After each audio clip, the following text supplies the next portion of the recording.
कृष्णचंद्र भगवान की जय, श्री सरस्वती मैया की जय। माघ मास के स्नान से सुव्रत को दिव्य लोक की प्राप्ति। देखिए, माघ मास में स्नान करने से कैसे उद्धार होता है। वशिष्ठ जी कहते हैं 7वें प्रकरण में, माघ मास महात्म्य के 7वें प्रकरण में वशिष्ठ जी कहते हैं, राजन सुनो, मैं तुमसे सुव्रत के चरित्र का वर्णन करता हूँ। यह शुभ प्रसंग श्रोताओं के समस्त पापों को तत्काल हरने वाला है। नर्मदा के रमणीय तट पर एक बहुत बड़ा अग्रहार ब्राह्मणों को दान में मिला हुआ गांव था। वह लोगों के अकलंक नाम से विख्यात था। उसमें वेदों के ज्ञाता और धर्मात्मा ब्राह्मण निवास करते थे। वह धन धान्य से भरा था और वेदों के गंभीर घोष से संपूर्ण दिशाओं को मुखरित किए रहता था।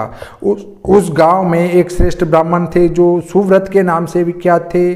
उन्होंने संपूर्ण वेदों का अध्ययन किया था। वेदार्थ के वे अच्छे ज्ञाता थे। धर्मशास्त्रों के अर्थ का भी पूर्ण ज्ञान रखते थे। पुराणों की व्याख्या करने में वे बड़े कुशल थे। वेदांगों का अभ्यास करके उन्होंने तर्कशास्त्र, ज्योतिष शास्त्र, गज विद्या, अश्वविद्या, 64 कलाएं, मंत्र शास्त्र, सांख्य शास्त्र तथा योग शास्त्र का भी अध्ययन किया था। वे अनेक देशों की लिपियां और नाना प्रकार की भाषाएं जानते थे। यह सब कुछ उन्होंने धन कमाने के लिए ही सीखा था तथा लोभ से मोहित होने के कारण अपने भिन्न भिन्न गुरुओं को गुरु दक्षिणा भी नहीं दी थी। उपायों के जानकार तो थे ही, उन्होंने उक्त उपायों से बहुत कुछ धन का उपार्जन किया। उनके मन में बड़ा लोभ था, इसलिए वे अन्याय से भी धन कमाया करते थे। जो वस्तु बेचने के योग्य नहीं है उसको भी बेचते और जंगल की वस्तुओं का भी विक्रय किया करते थे। उन्होंने चांडाल आदि से भी दान लिया, कन्या बेची तथा गो, तिल, चावल, रस और तेल का भी विक्रय किया। वे दूसरों के लिए तीर्थ में जाते, दक्षिणा लेकर देवता की पूजा करते, वेतन लेकर पढ़ाते और दूसरों के घर खाते थे। इतना ही नहीं, वे नमक, पानी, दूध, दही और पकवान भी बेचा करते थे। इस तरह अनेक उपायों से उन्होंने यत्नपूर्वक धन कमाया। धन के पीछे उन्होंने नित्य नैमित्तिक कर्म तक छोड़ दिया था। न खाते थे न दान करते थे।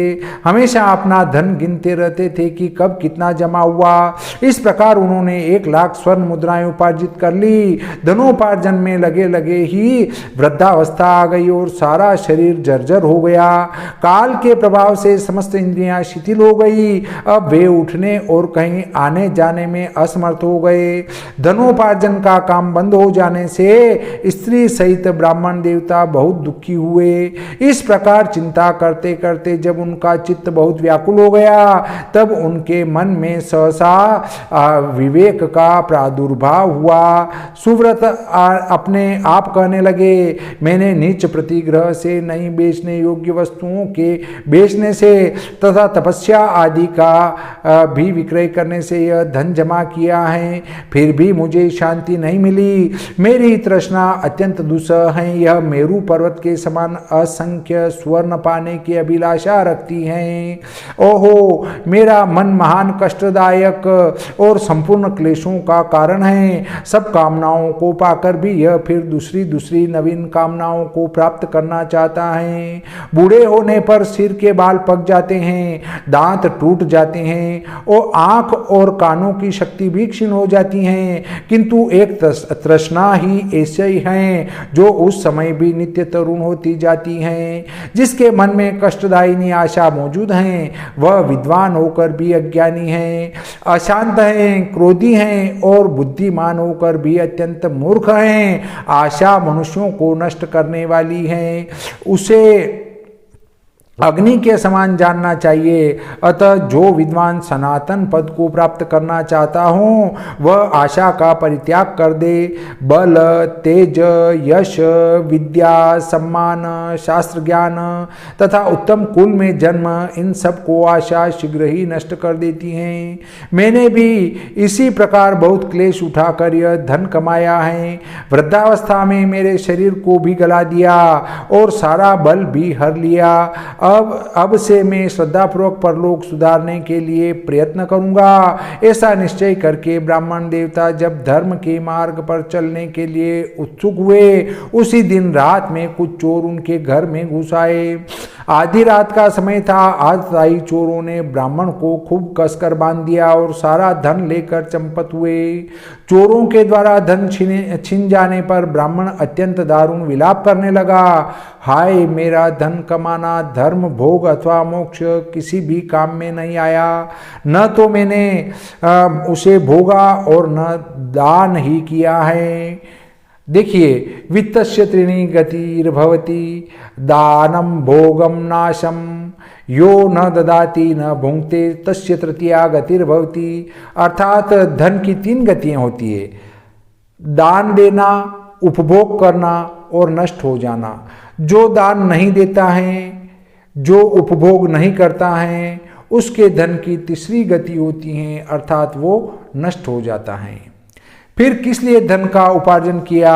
हाय हाय, मैंने अपने आत्मा को धोखे में डालकर यह क्या किया? सब जगह से दान लिया और मदिरा तक का विक्रय किया। पहले तो एक ही गो का प्रतिग्रह नहीं लेना चाहिए। यदि एक को ले लिया तो दूसरी का प्रतिग्रह लेना कदापि उचित नहीं है। उस गो को भी यदि बेच दिया जाए तो वह 7 पीढ़ियों को दग्ध कर देती है। अर्थात गाय बेचने से 7 पीढ़ियां जल जाती है।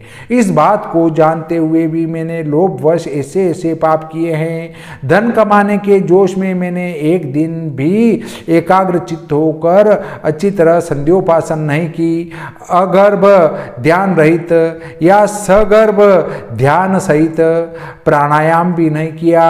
3 बार जल पीकर और 2 बार ओट पहुंचकर भली भांति आचमन नहीं किया। उतावली छोड़कर और हाथ में कुश की पवित्री लेकर मैंने कभी गायत्री मंत्र का वाचिक उपांशु अथवा मानस जप भी नहीं किया। जप 3 प्रकार का होता है। एक तो वो है जिसमें जबान भी न हिले, होठ भी न हिले और जप किया जाए। एक में होठ हिले परंतु दूसरे को सुनाई ना दे, और एक में सभी को सुनाई दे। ये 3 प्रकार का जप होता है। जीवों का बंधन छुड़ाने वाले महादेव जी की आराधना नहीं की। जो मंत्र पढ़कर अथवा बिना मंत्र के ही शिवलिंग के ऊपर एक पत्ता या फूल डाल देता है, उसकी करोड़ों पीढ़ियों का उद्धार हो जाता है। किंतु मैंने कभी ऐसा नहीं किया। संपूर्ण पापों का नाश करने वाले भगवान विष्णु को कभी संतुष्ट नहीं किया। 5 प्रकार की हत्याओं के पाप शांत करने वाले पंचयज्ञों का अनुष्ठान नहीं किया। स्वर्गलोक की प्राप्ति कराने वाले अतिथि के सत्कार से भी वंचित रहा। सन्यासी का सत्कार करके उसे अन्न की भिक्षा नहीं दी। ब्रह्मचारी को विधि पूर्वक अतिथि के योग्य भोजन नहीं दिया। मैंने ब्राह्मणों को भांति भांति के सुंदर एवं महीन वस्त्र नहीं अर्पण किए। सब पापों का नाश करने के लिए प्रज्वलित अग्नि में घी से भिगे हुए मंत्रपूत तिलों का हवन नहीं किया। श्री सूक्त, पावमानी ऋचा, मंडल ब्राह्मण, पुरुष सूक्त और परम पवित्र शतरुद्रीय मंत्र का जप नहीं किया। पीपल के वृक्ष का सेवन नहीं किया। अर्क त्रयोदशी का व्रत त्याग दिया। वह भी यदि रात को अथवा शुक्रवार के दिन पड़े तो तत्काल सब पापों को हरने वाली हैं, किंतु मैंने उसकी भी उपेक्षा कर दी। ठंडी छाया वाले सघन वृक्ष का पौधा नहीं लगाया। सुंदर शैया और मुलायम गद्दे का दान नहीं किया।